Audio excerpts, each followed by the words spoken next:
Hello and welcome to this episode of Talking Trim. I'm Jonathon Skinner and today we are looking at the hardtop headliner kit for the Triumph TR2, TR3 and TR3A models. So as most of you all know, the early cars did have a hardtop optional extra from the factory. Fairly rarely seen, but they do look absolutely lovely. And this is the kit that is used to line the inside of that hardtop.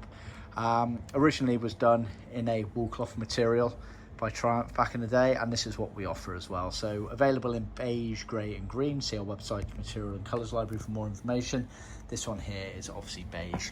Woolcloth is a very premium headliner material. It's the same stuff that Jaguar used in the same era of manufacture, so we're very versed in it, as we do a lot of Jag, E-types and XK kits. So this is the same sort of stuff, lovely material. In terms of the kit, fairly simplistic. It's exactly what you see here. So to cover the bases, that's obviously the main section there, which covers the inside lining of the roof and comes down past the back of the side windows and around the sort of B-post area. This is obviously where the rear window would be.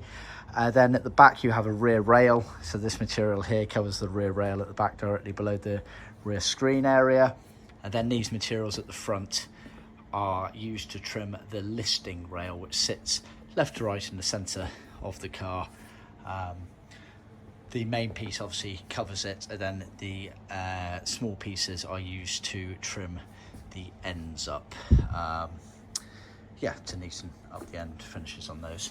So fairly simplistic kit in that regard. We do have a basic instruction guide on these as well, so if you require that, do let us know. I do plan on posting it as a blog handbook post in due course, so just keep an eye out for that.